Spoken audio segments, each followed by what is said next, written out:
Hello, and welcome to this week's Bible study. As always, I like to start with a quick breathing exercise. So if you wouldn't mind taking 3 deep breaths with me right now. Okay? Deep breath in. Deep breath out. Deep breath in. Deep breath out. Deep breath in. Deep breath out. Fantastic. Now, after we do the deep breathing exercise, I like to play a quiet worship song for us to kind of meditate to. You can sing along to the lyrics quietly, you can just sway along or just listen to the lyrics. Whatever gets you into that meditative headspace, you can go ahead and do that.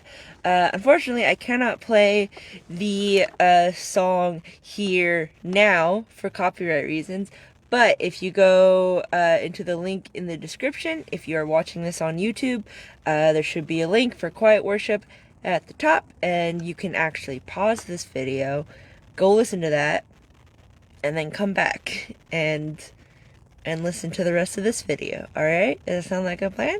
Okay. So you can pause the video to do that right now. And you're back. I hope you enjoyed it. It's one of my favorite childhood Christian bands, so if you don't like it, then that will hurt my feelings personally, and I will hold it against you. So after the quiet worship song, I like to do a little pre-written prayer, same as every study that I've done this for. Yeah, I think since like the beginning, since pretty much the beginning, I have done this prayer, and we're going to continue doing that. Okay? Okay. Here we go. God, thank you for bringing us all here tonight. Please guide my tongue and heart during this teaching, and guide everyone during the discussion and prayer time. Help us to be a reflection of your light by enlightening us to your ways with love, patience, and curiosity. We love you, God. Help us to love each other like you love us. In your name we pray. Amen. All right. Let's get into the study. So just a heads up for those who did not see my reminder for this Bible study. Pretty much this entire chapter is about rape. I'd give timestamps so you could avoid it, but it really is like the whole chapter. So if you're hypersensitive to this topic, I'd recommend instead listening just to the worship songs and or just meditating with God, just trying again next video. Practice those listening skills we talked about a few videos ago. For the mildly sensitive and previously unaware, I'll be linking resources for abuse and sexual assault in the sources category. You will find a national number that you can call, but I'd highly recommend looking at their directory for local assistance instead, which will be directly linked to under the sources. I've just found local hotlines to be better at assisting you. There's less of a wait time, there's more of a human interaction, and they're often better at giving you relevant and accurate help for the area that you live in. But for the willing or ignorant of heart, let's now untangle this mess that is Genesis 34 CEB version, which starts out with: Dinah, the daughter whom Leah had borne to Jacob, went out to meet the women of that country. When Shechem, the son of the Hivite Hamor, and the country's prince saw her, he took her, slept with her, and humiliated her. Okay, so we're not sure why Dinah went out to meet with the woman. If they were already friends or she was trying to make friends. Some commentaries say if she hadn't gone out alone, she would have been protected. I would argue men shouldn't rape random women they find, so women don't have to be protected, which is really just another way of saying under constant surveillance, never a moment to themselves. If men can walk free, so should women. Now, just to give an account of all sides, there is a debate as to whether Shechem actually raped Dinah or not. Being taken, slept with, and humiliated seems like a pretty straightforward euphemism for rape, but some argue the generally accepted Hebrew euphemisms for rape aren't here. The original Hebrew words don't mean things like force or violence. It could have simply been a manipulative seduction, and Dinah was humiliated because Shechem rejected her afterwards. Maybe there was no rejection at all, and the writers are only assuming humiliation because a woman having premarital sex is just awful. But Dinah actually liked Shechem quite a bit in reality. There's also a debate as to whether they had anal sex. Because that wouldn't count against Dinah's virginity. But if everyone found out, as it seems like they did somehow, then Dinah would be very embarrassed indeed. It'd still be considered shameful by the community. Some tribes back then also thought it was like a waste of seed to do it that way, and that was reason enough to like kill the people who did that, or at least severely punish someone, including it was part of like Hebrew thinking as well at some point. I would say most scholars lean towards it being basic rape, though, because not all rape is violent or forceful. I would argue that manipulative seduction is still, in fact, rape because you're essentially tricking someone into sleeping with you. If you have to trick someone into sleeping with you, then they're not really giving a full informed consent. And speaking strictly in terms of the original language used, a case for at least an implication of rape can be made. If you're interested in the specifics of the language and culture that shaped the interpretations, you're free to check out the Torah website in the description under sources, but I am not interested. I may be a bit biased about this as a non-violent rape victim myself. Even so, I think this being rape makes more sense given the reaction from Dinah's brothers and just the overall vibe. And I will absolutely unapologetically use this story to talk about rape culture regardless. So for the sake of argument, my assumption will be that this story is about rape. You are free to draw your own conclusions, but that's what I'm going with for the sake of this study. So let's now continue and see how things play out in the next verse, which is: He was drawn to Dinah, Jacob's daughter. He loved the young woman and tried to win her heart. Shechem said to his father Hamor, "Get this girl for me as my wife." So obviously, Shechem didn't really love Dinah. If he did, he wouldn't have raped her. He only loved what she gave him, or what she had. True love requires consent from both parties, and we don't hear anything from Dinah, much less consent. In fact, saying he was trying to win her heart implies he didn't have her heart in the first place, which is a very rapey thing to say. I just wanted to clarify that in case y'all were confused by it. Some scholars say that because Shechem felt genuinely in love with Dinah after he had raped her, somehow makes it okay, or it's at least proof that this was merely an affair out of wedlock. But unless Dinah says that's what it was, or gives any impression at all that she was also attracted to Shechem in some way, I will remain unconvinced. All we know for sure is that Shechem humiliated her in some way and then tried to win her heart, and that does not sound good, especially after he took her, humiliated her, and then tried to win her. It doesn't sound good at all. Now, something to keep in mind for this. In those days, a woman's worth was solely tied to the husband she could get. And for whatever reason, decent men didn't want a woman who had had sex before them, even from a rape. So Shechem basically doomed Dinah to a life of poverty and shame, or at the very least, greatly reduced her chances of getting a decent husband when he raped her. Excuse me. These days, we focus only on the emotional and social damage that rape causes a person, but in those dark days, there was an economic variable women were conditioned to be concerned about too. So when Shechem says he wants to marry Dinah now, and being that he is a type of prince, this aspect of it could actually provide Dinah some relief. I know the thought of having to marry your rapist sounds unthinkable, but it was actually considered helpful in those days, and it will actually be the law after Moses' time for this exact reason. We never would in our time. I certainly wouldn't. But in those times, women might actually prefer that because the alternative is destitution.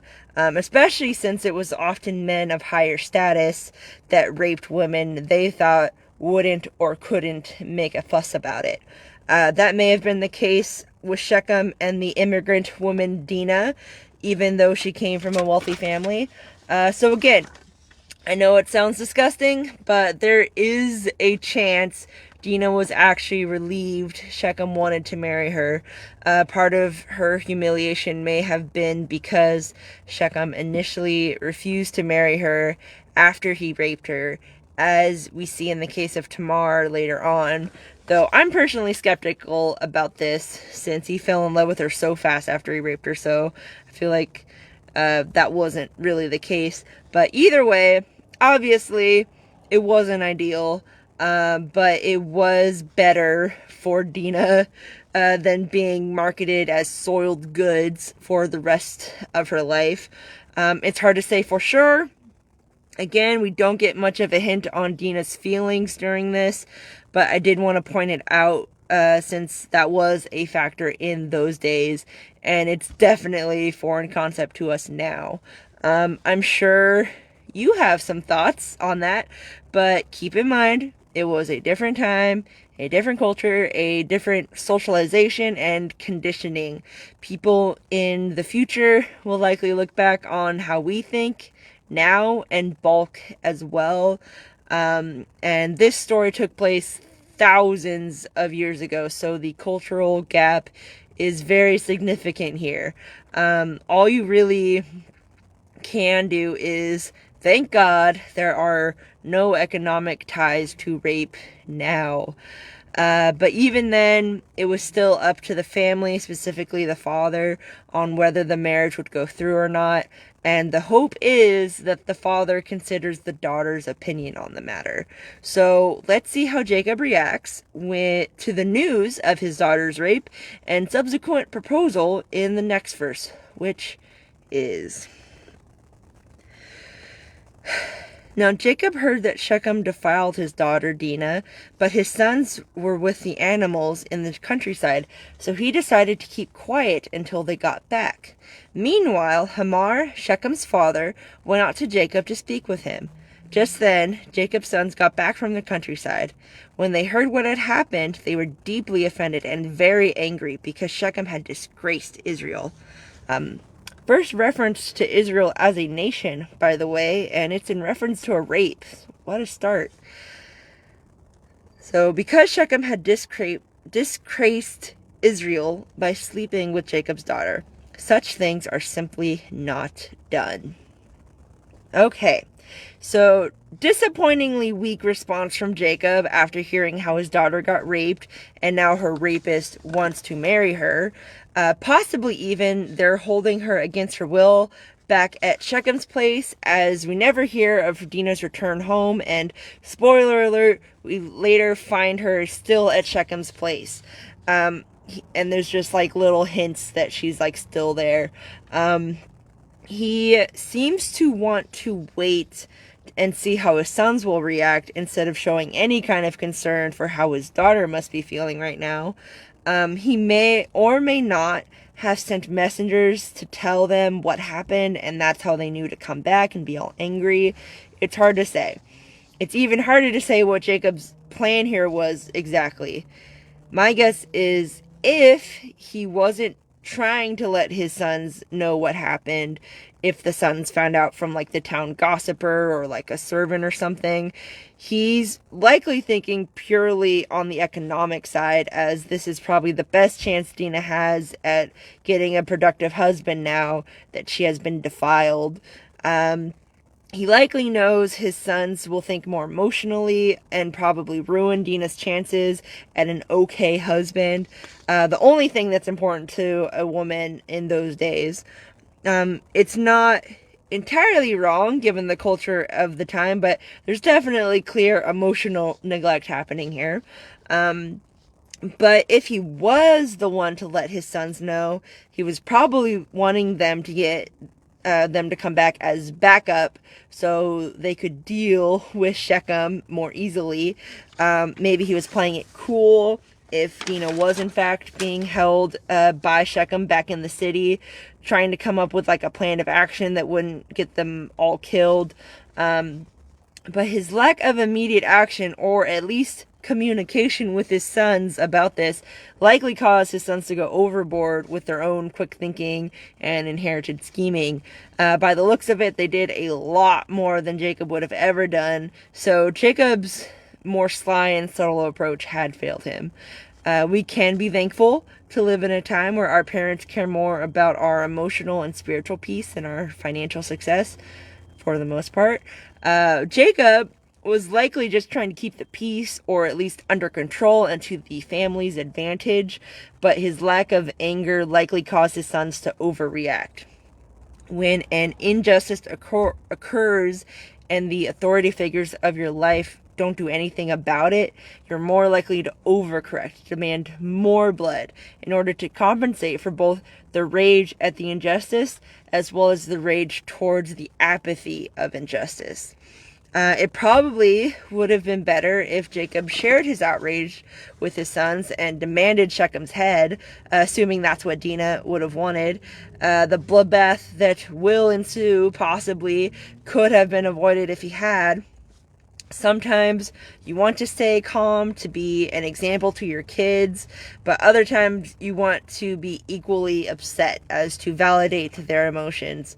It's hard to know which is the right move in each situation, but generally when something particularly heinous happens, you usually want to reflect rather than deflect. Or maybe reflecting the outrage would have caused an unwinnable war, and Jacob would have had to move his family again, if not get killed in the unwinnable war. It probably would have been for the best, since Jacob wasn't supposed to settle there anyways, as we talked about in the last video, but I understand why Jacob went for this easier route, not wanting to fight or move after his chaotic life.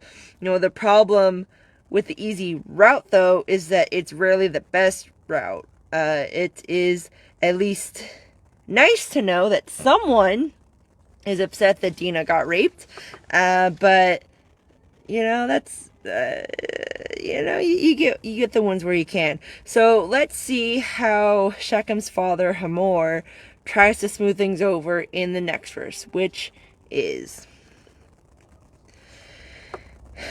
Hamor said to them, "My son Shechem's heart is set on your daughter. Please let him marry her. Arrange marriages with us. Give us your daughters and take our daughters for yourselves. Live with us. The land is available to you. Settle down, travel through it, and buy property in it." Shechem said to Dina's father and brothers, "If you approve of me, tell me what you want, and I will give it to you. Make the bride price and marriage gifts as large as you like, and I will pay whatever you tell me. Then let me marry the young woman." So Hamor takes the diplomatic approach and doesn't just propose a marriage between Dinah and Shechem, but also marriages between Jacob's sons and the city's daughters. Now, there isn't a problem with interracial marriages now, nor would I argue throughout the entire Bible, but the Bible does have a problem with interfaith marriages. We've talked before about how having your life partner be motivated by completely different spiritual forces than you can cause a lot of tension in your marriage. It's especially problematic in the early Old Testament when the Hebrew people only kind of existed. God is currently trying to curate a whole race of religiously devoted people whose population rivals that of the stars in the sky and the sands in the sea. That's going to be a lot harder to do if the one family of Hebrew people that exists right now integrate with and dissolve into some random heathen population. Heathens that do not encourage the faith of Israel by definition. Especially consider how flip-floppy the Hebrew people can be, as with all humans, to be fair. It's very likely they would soon fall into whatever ungodly religion the people of Shechem celebrate. So, while it's always nice to see nations come together and integrate with each other, now is not the time for it. Perhaps God had stirred Jacob's sons into a frenzy to avoid exactly this. Perhaps if Jacob had some balls, God wouldn't have had to whip his sons into a frenzy. We'll just never know for sure. Hamor isn't the only one with an indecent proposal either. Shechem telling the family he'd pay any price for Dinah likely came off as him using money to make up for raping the boy's sister. A bribe to escape negative consequences, if you will. Much like you would for a whore you hadn't paid for yet. Other scholars also note that when Shechem calls Dinah a young woman, other translations use damsel, which means unmarried woman, implying a virgin. So there is a chance Shechem was either trying to show respect to Dinah's name by calling her a damsel, or trying to act like he hadn't actually raped her. But in either case, the boys likely took his meaning to be the latter. It's quite likely, somewhat likely, I don't know, that Shechem meant all of this in like a, I fucked up, so whatever I can do to make it right, I will do, and I'll be as respectful to Dinah as possible type of a way. But that is not how the boys took it. And I personally lean towards thinking he's an entitled prick that thinks that he can have whatever he wants just by paying for it. But that's just my bias as well as the boys. I know of some rape survivors who have had their rapists offer them money to keep them quiet about it or make them feel like they weren't completely robbed. But those rape survivors rarely ever take that money or whatever other compensation their rapist may offer them. Nothing is worth that level of violation. No matter how poor and desperate they are, they would rather die than accept any hush money from the rapist. As I'm sure is, reasonable? I don't know. Hard to say for sure if that's how Shechem meant it, but that's definitely how the boys took it. So let's see how they respond in the next verse, which is... Jacob's sons responded deviously to Shechem and his father Hamor because Shechem defiled their sister Dinah. They said to them, "We can't do this, allowing our sisters to marry uncircumcised men, because it's disgraceful to us. We can only agree to do this if you circumcise every male as we do. Then we will give you our daughters to you, and we will take your daughters for ourselves. We will live with you and be one people. But if you don't listen to us and become circumcised, we will take our daughter and leave." So, On the surface, this may seem like them telling the pagans that they can't marry each other until they accept the Jewish religion, which seems like a good way to combat the Jewish religion from disappearing into theirs. But Judeo-Christianity is a faith-based religion. Cutting off your foreskin isn't enough to call yourself Jewish, and I'm sure the boys knew that. But they weren't trying to convert these people. They were trying to trick them, which is kind of fucked up if you think about it. I get mad. I get being mad and wanting to hurt evildoers, but using something as holy as the mark of the covenant for your bloodlust is not the way. Consult God, at the very least, before you use holy symbols of love and understanding against people. Let God talk you down, even when you don't want them to. Even when you don't want Am to. I'm sorry, I don't know why I said they. God is not non-binary. He is something else. But there is, I'm probably gender fluid would be the better. Anyways, doesn't matter. There is, of course, a noticeable lack of God's presence in this chapter. In fact, Dinah gets mentioned more in this chapter than God, though both of their personal opinions on the matter are suppressed. They're overridden by the voices of indignant men. In their defense, it's hard to pray when you feel so strongly about something. You victimize yourself so much, you just assume the righteous God will be on your side no matter what you do. But remember, our personal standards don't always line up with Am's. God may agree with the wrongness of a situation, but not how you react to it, as I'm sure is the case here. It's important to remember to consult God in all things and let Am do all the heavy lifting in your vengeance. Otherwise, your rage does more harm than healing, as we shall see. But what's done is done.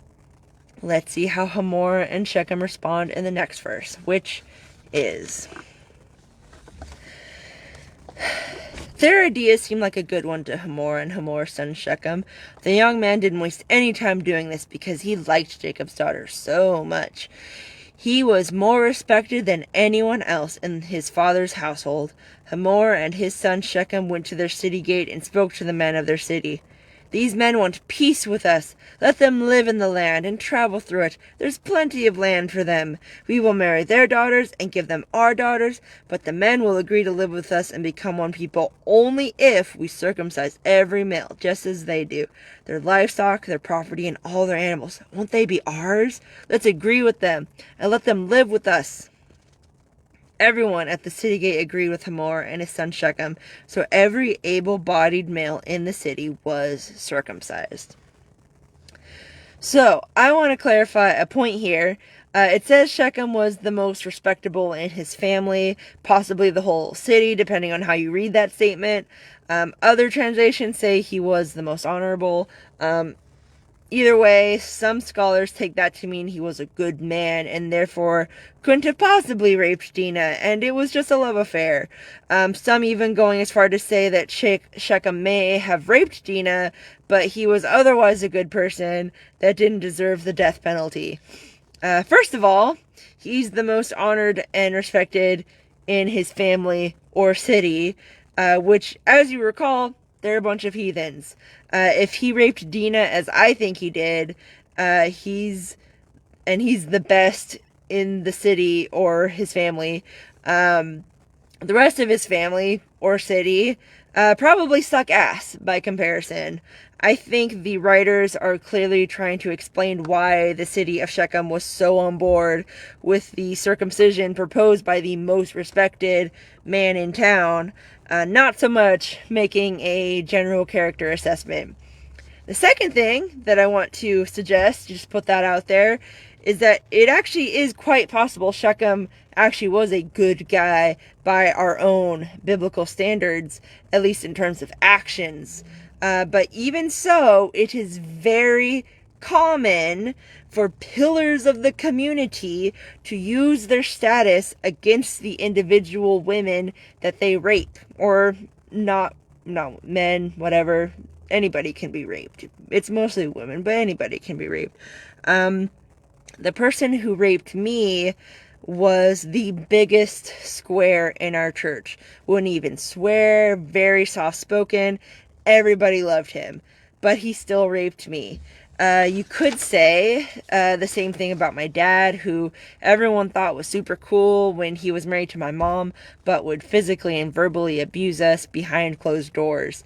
At least with my dad, he went to therapy after the divorce and got his anger issues under control.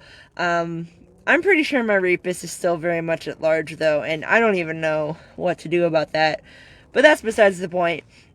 My point was that seemingly good people do heinous things to random individuals behind closed doors all the time, and especially in the church.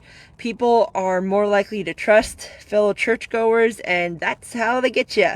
And everyone around those victims will gush about how great that person is, how nice or cool they are, and it makes it so much harder to leave or call them out. But just because they're nice to most people does not mean they're nice to the people who are often closest to them. Spouses, their children, romantic partners, even close friends, or in some rare cases, like this one, complete strangers. In fact, I would say, anecdotally, the ones who seem the most positive and perfect are probably the ones you need to keep an eye on. You always hear after the fact, like, they always seem like such a nice and happy, and I never thought that they would do something like that. Get ahead of that shit. Know the signs. Like I said before, I'm linking the Hotline and WebMD websites that have a list of signs to look for, as well as a chat line.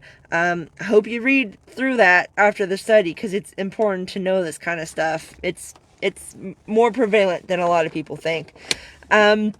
Anyways, on a lighter note, circumcision wasn't an entirely new concept in those days. Other cultures did it for other reasons, including Egyptians. So it's likely the people of Shechem were already familiar with it, but just had no reason to practice it themselves until now. And it helped that it would mean merging with this wealthy immigrant family. You almost feel bad for them because they want what everyone else does, which is peace and money. Sadly, it was too much, and their greed and naivete would be their downfall, as we'll see in the next verse, which is going to be spoken after I clear my throat. Excuse me. Okay.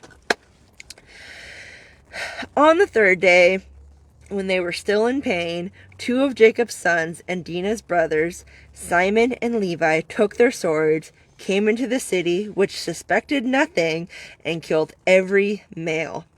They killed Hamor and his son Shechem with their swords, took Dinah from Shechem's household, and left. When Jacob's other sons discovered the dead, they looted the city that had defiled their sister. They took their flocks, their cattle, their donkeys, whether in the city or in the fields nearby. They carried off their property, their children, and their wives. They looted the entire place.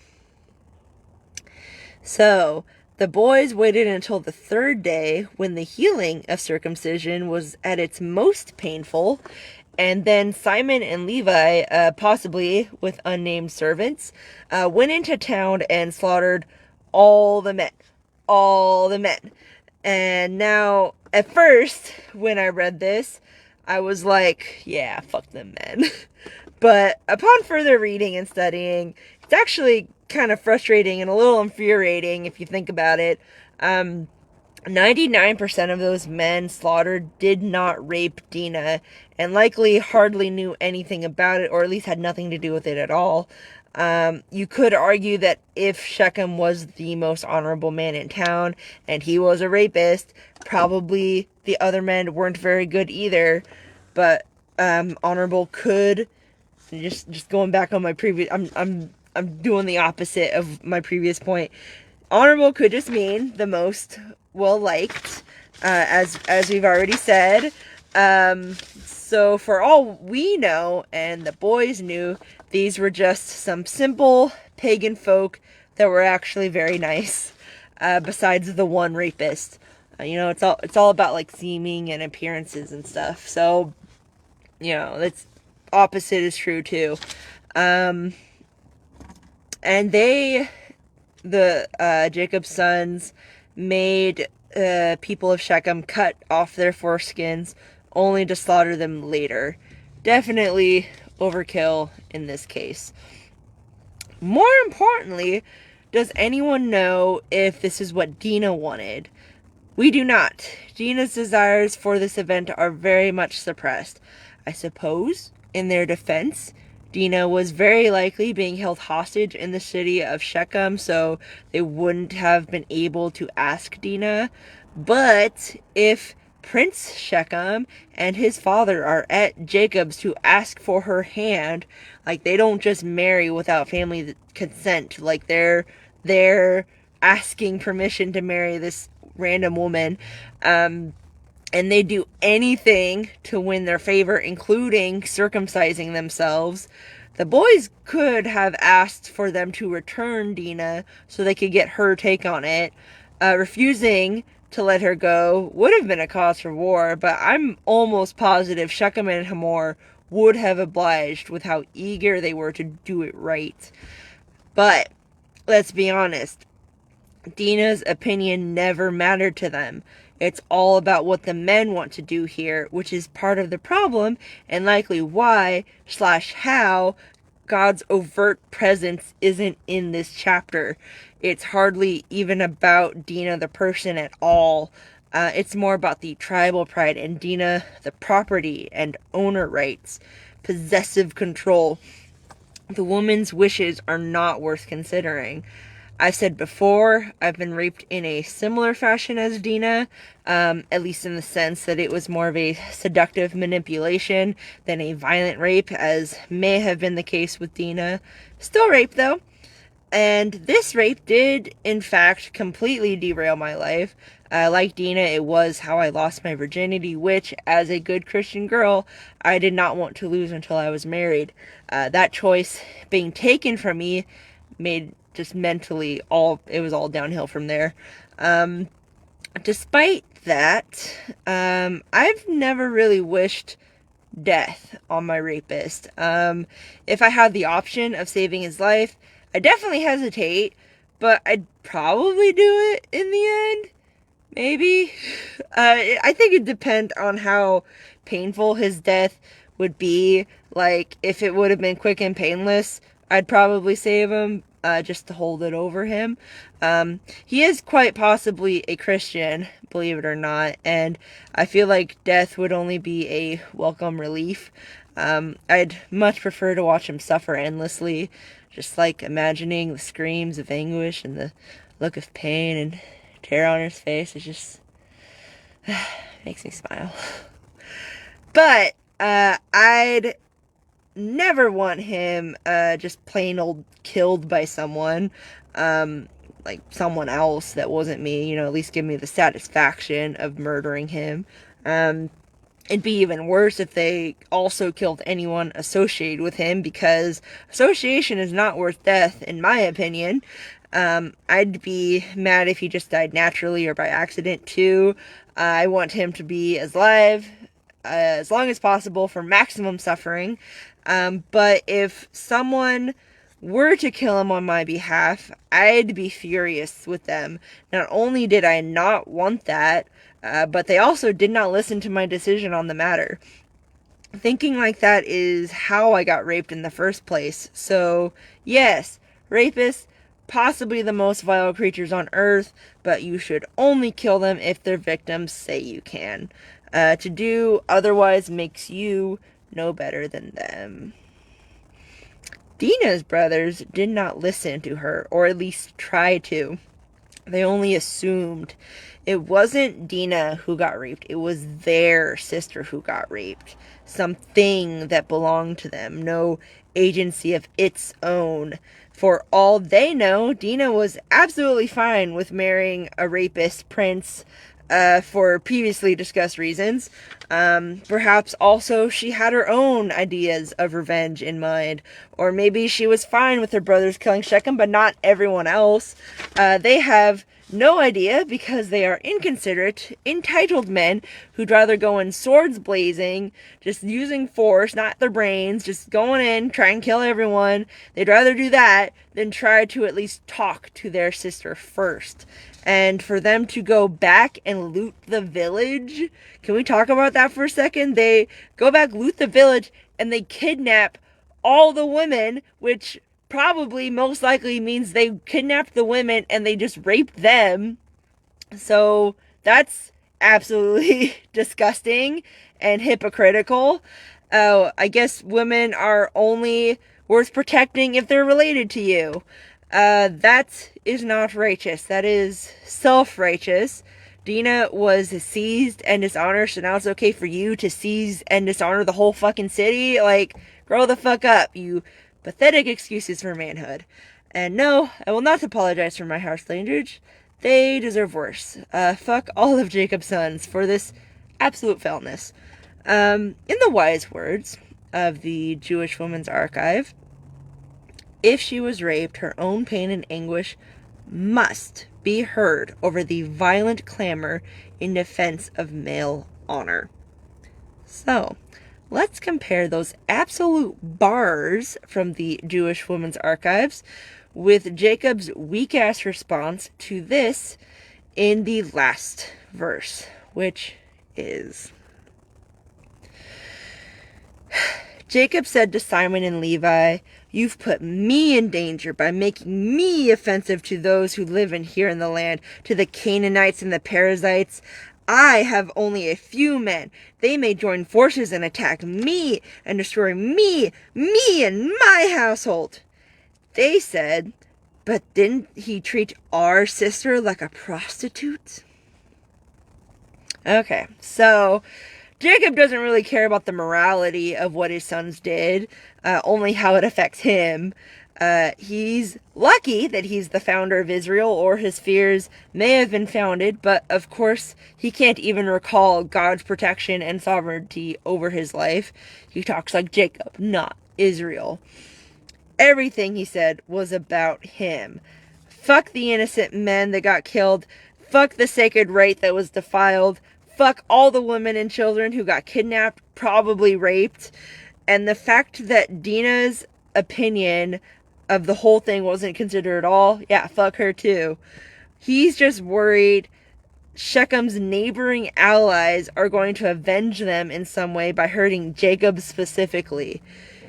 Even though this treachery is exactly the kind of thing Jacob would do, at least the part where they use circumcision against Shechem. Like that's the sort of sly shit Jacob's been doing since he was born, yet he's surprised when his sons follow his example. Like, get the fuck out of here. Simon and Levi's only response is, "But look how he treated our sister." Not Dinah, our sister. Note the continued possessiveness. But you know, that is a good reason in theory to act against Shechem the person in like some way, but not Shechem the city. Even more so if that's not what Dinah wanted. But they have no idea what Dinah wanted because they didn't care enough to seek her opinion on something that directly affected her. They only care about marking their territory and getting the respect they think they deserve. It wasn't for Dinah. It was for them. And now, on top of the rape that Dinah had to experience, she now has a whole city's worth of lives on her conscience, too. Absolute dickheads. I will say that it's refreshing to hear how many scholars in the commentaries notice the lack of Dinah's opinion in this narrative. That is one upside about this chapter. Even though some obviously were Shechem apologists, it's nice to know that they care about Dinah's thoughts and feelings. It's more than her brothers even ever did for her, much less her father. So you see what happens when you put your feelings over others, especially when you ignore God's existence completely. Everything just gets worse. It's just messy. It's not a good time.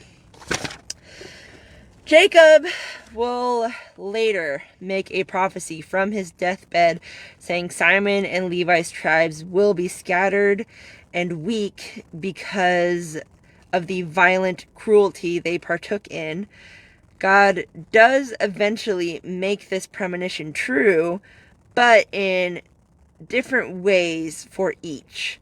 Simon's tribe was scattered like how Jacob said they would be, but in different ways for each. Sorry, I'm slightly just I missed the line. I reread the previous line. I'm running on 3 hours of sleep right now. I just want everyone to know that, okay? I could have started this Bible study sooner, but I was like, no, I need a nap. My eyes are burning, and they still are. Okay, I'm very sorry. What was I saying? I'm so tired. God. Okay, yeah, we had a prophecy. Simon and Levi's tribes will be scattered and weak because of the violent cruelty they partook in. God does eventually make this premonition true, but in different ways for each. Simon's tribe was scattered like how Jacob said they would be, but Levi's tribe learned from their ancestors' mistakes and strove to do better. For this reason, God made them the holy priest tribe, and they scattered across Israel more to keep the other tribes in line with the law than because of their own barbarity. So I guess that's a nice thing to make a note of. No matter how much your ancestors or even just you completely fuck up, God will always recognize your attempts at repentance, and you will be rewarded for it in some way. Maybe not immediately or in the way that you hope, but in the way and time that you need to be. Even if not in this life, but in the next. You always got, at the very least, you always got the next life. You will eventually feel appreciated for trying. And I think eventually is worth way more than like current gratification. You know, I always like to say best for last. That's just my personal philosophy. So that's enough for me, you know, at least for me. And for the rape victims or survivors, whatever you like to be called, I have never really vibed with the survivor motif because I don't feel like I survived it. I feel like it's still something I deal with all the time. But I understand why other people say survivor. So for the people who have been raped, know that God washes away all sins when you join AM, even the ones done to you. You are made a new person that's never been touched by them, and they don't have power over you when God is in control of your life. I know it probably doesn't help much knowing that. It doesn't really help me anyways. I know, like logically, I know this, but like emotionally, I can't believe that it's true. Like some deep, bitter part of me refuses to believe it. But it does comfort me to know that the option is there when I'm ready to take it. I hope I take it one day at least. I am so angry, and I hate being angry. But it feels like my anger is the only justice that I get from that rape. It's the only thing keeping it from happening again. It makes me feel safe that it's there. I just can't let it go. I know I should, but I can't. At least I won't. I won't even pray about it. It just hurts too much. But I am graced by a patient God who understands my pain and knows why it's so hard for me. I know that my salvation is not contingent on forgiving my most despised enemy. I only need to believe and trust God to take care of it. God will help me in a way that won't feel like another betrayal to myself. I can't face the trauma of my rape and the numerous abandonments. But lucky me, I have a God that will do it for me. I just need to wait on God to sort it out. I do pray for my rapist's suffering. Not really expecting it to be answered, but hoping it is. The important part is I'm being honest in my prayer. God can work with honesty, not so much with half-hearted duties. Perhaps one day, I'll get tired of wishing for suffering on him, and I'll finally be able to move on. Or maybe I won't be able to move on until I see evidence of an answered prayer. Hard to say for myself, but God knows. Either way, I will heal eventually, because I was honest and upfront about what I wanted. Be vocal about your desires. God will do something with them. Leave room for God's wrath. Don't get in the way of it, or you'll look like a dickhead, like Jacob's sons. Just pray until something happens. You can rest knowing you are redeemed of all things through God, assuming you believe it to be so. As Am has said already, you are clean because of the words I've spoken to you. Since we have these promises, beloved, let us cleanse ourselves from every defilement of the body and spirit, bringing holiness to completion in the fear of God. And that hopeful note is where we end this wretched study. Friendly reminder that I have links to abuse resources below the worship songs for those who need it.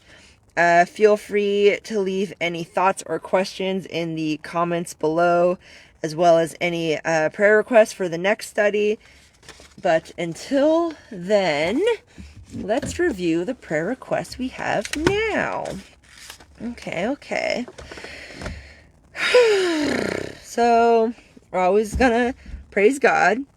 We're gonna ask Him to fill us with His presence. Am's presence. I'm sorry, I'm still getting used to it. Forgive our sins. And then we're also gonna pray for Dr. Heiser and Trey for staying healthy and well-adjusted. And then I also want to start praying for Mia. I don't know if you guys remember Mia, but I do. She kind of disappeared, and I'm not sure why. And I don't know how many details I want to give you, but I am worried about her, and the way she left made me feel like she didn't want me to pursue her. So that's kind of why I've been giving her space. But I don't know, Mia's got like a little bit of a lot going on in her life. And, you know, if she does not want to pursue me, that's totally fine. That I'm not gonna force my relationships on other people, but I do wish I had like at least a little bit of closure, I guess. I just want to know if she's safe. I don't necessarily need to know why she left. I just mostly want to know that she's okay and that she's gonna get through whatever she's going through. So I didn't want to pray about that. And there is a lot going on with me. There's a lot. There's a lot. I'm still kind of figuring out the medication. I'm at least not depressed, which is nice, but still haven't figured out anxiety and impulsiveness and possibly insomnia. I don't know if I want to treat that or not, but definitely still trying to figure out the impulsiveness and anxiety. But I am not sure how to deal. I don't know if medication can really help my anxiety, because I really feel like a lot of it is because of the environment I'm in. I'm gonna be moving soon, and I currently live in a van, and it's just really stressful. My body's kind of falling apart, partially because I don't have the resources necessary to take care of myself. So I'm just stressed out, and I'm slightly more stressed out because I was planning on moving in August, but then that got pushed back a little bit, and I was like, I don't want to be homeless anymore. I'm done living in a van. I don't want to wait any longer. So I've decided to go stay with my dad for a bit, all the way in Texas, and I'm going to be doing that in a few weeks. And so, like, you know, I thought I would have a lot longer to, like, get my affairs in order here and, like, kind of, I mean, you know, it's not terrible being here. There's some pros and cons to it. But you know, there was, like, a bunch of stuff I wanted to do before I left, and now I have a lot less time to do it. There's also these projects I'm trying to work on, which are very expensive, and there's just, like, a lot. There's a lot going on. And I'm in pain, like, physically and emotionally, and I'm mentally exhausted. So I guess we'll pray for that. Yeah, that was it. Sorry, one more thing. Kind of related to what I already said. So, like I said, the me moving in may have gotten pushed back. So I want to keep praying that that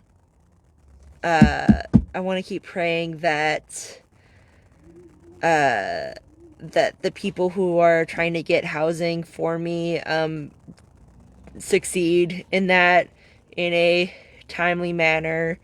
So that's also another thing we're going to pray over. Anyway, okay. Anyways, that's the prayer requests. Let's get into it.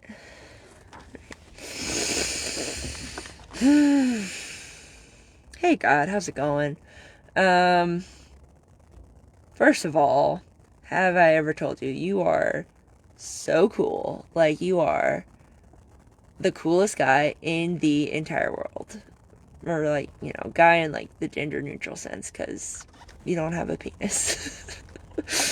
but you know, you're just super cool, you know, and like, oh my God, did you do something with your hair? Like, it just looks so good. But you know, like, in all seriousness,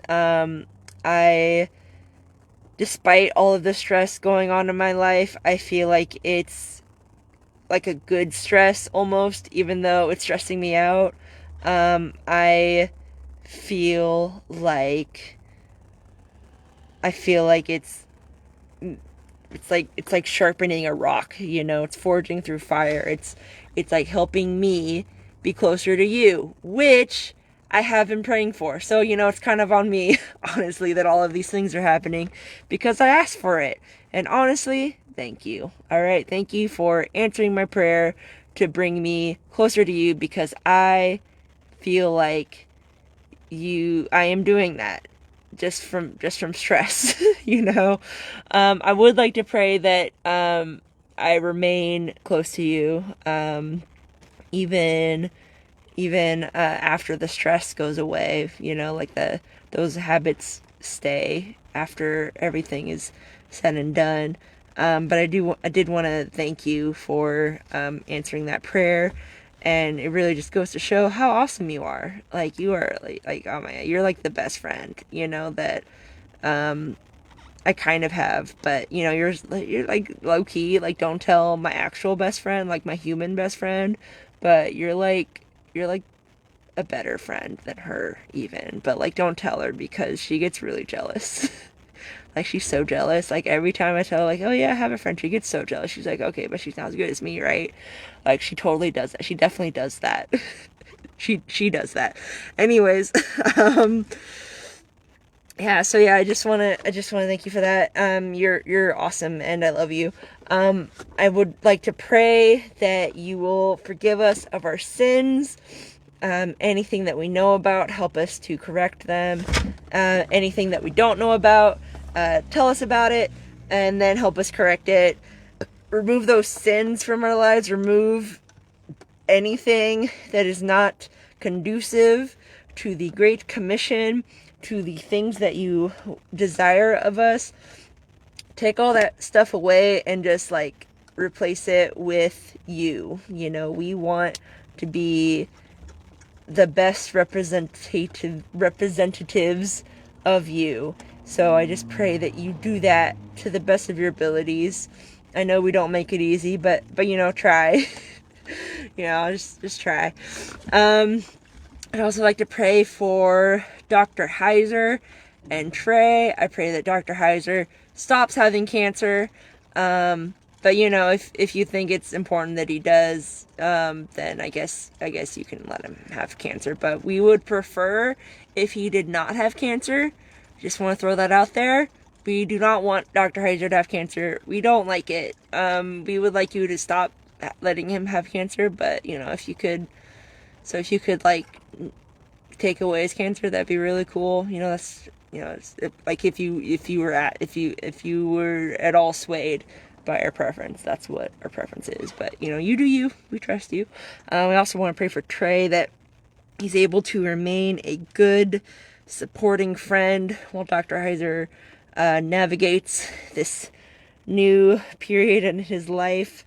I just pray for strength and support, and bravery and peace. I'd also like to pray for Mia. I don't know what's going on in her life. I don't know why she disappeared, but I pray that she's doing all right. Like, it wasn't anything especially bad. It was just something she had to do for whatever reason.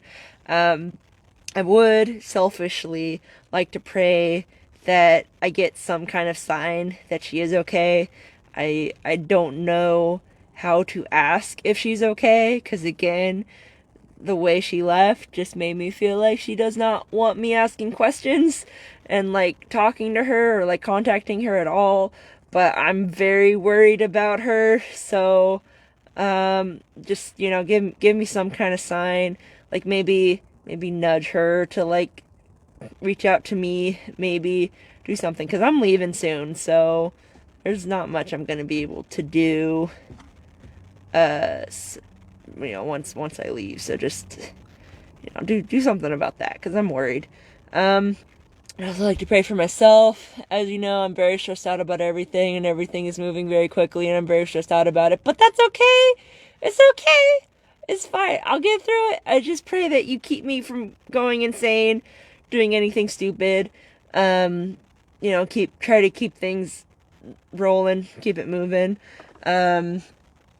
And I'd also like to pray that that the people who are trying to help me with housing are able to succeed in a timely manner, because I'm not going to be leaving Texas until they find a place for me, and I don't want to be in Texas longer than I need to between you and me.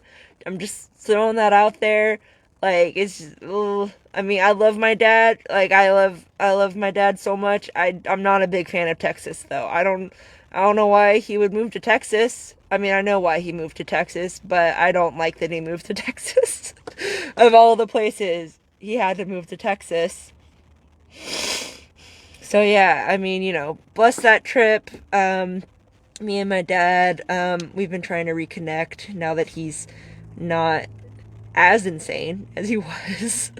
He's a lot easier to get along with now. So I just pray that when I do go see him, that we're able to foster a closer relationship, because that would be cool. But also like get those people to get a house, because I don't want to be in Texas for too long. Find that balance. Long enough that I get closer to my dad, but not so long that that we get sick of each other, and then I'm stuck in Texas with like my dad. I'm hoping that we get closer together and that we don't get sick of each other. That's what I'm really hoping for.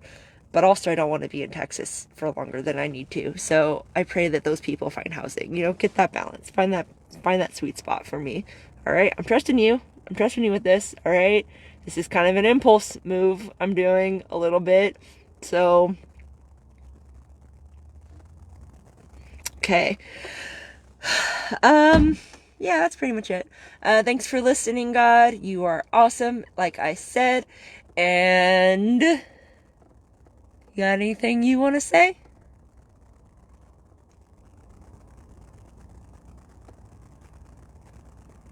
Very nice. All right. Well, thank you again, and amen. That is the study. So as always, like I said again, any comments, questions, or prayer requests, leave them in the comments. But that's about it. So as always, I always like to wrap up the Bible study by doing a loud worship song. And the interesting thing about this loud worship song is that it is a cover song that was originally sung by a man. I can't remember the band. I want to say it was Starcore or something. It'll be in the link. It'll say it in the link. But basically, given the topic of this week, I decided that I cannot have men singing for the worship songs, so only women are allowed to sing for the worship. But this song was very relevant to the topic, but it was sung by a man, so I had to find a woman that covered it, and I did find a woman that covered it, so that's what we're going to be listening to. My apologies to the original creators, but I'm sure you understand. And the woman that sings the cover pretty good, so let's give her a shout out. Okay, don't be so selfish with your songs. Okay, let other people do that. Free the music. But yeah, the worship song is in the link in the description. If you're on YouTube, if you're on Facebook, just scroll up, it's right there, and you will see who I'm talking about, because I can't remember, and I was gonna put it in my notes and then I forgot. So yeah, the link will say it. And just friendly reminder, loud worship, it's the opposite of quiet worship, so I want you to bounce around, dance to it, get those endorphins pumping. All right, try to end on a high note for every Bible study. Okay, just get that stress out. All right, so go ahead and do that. Okay, if you're watching on YouTube, I'll know if you don't dance along to the song that I posted. I mean, you can't prove that I don't know, and when I know, I'm gonna be disappointed.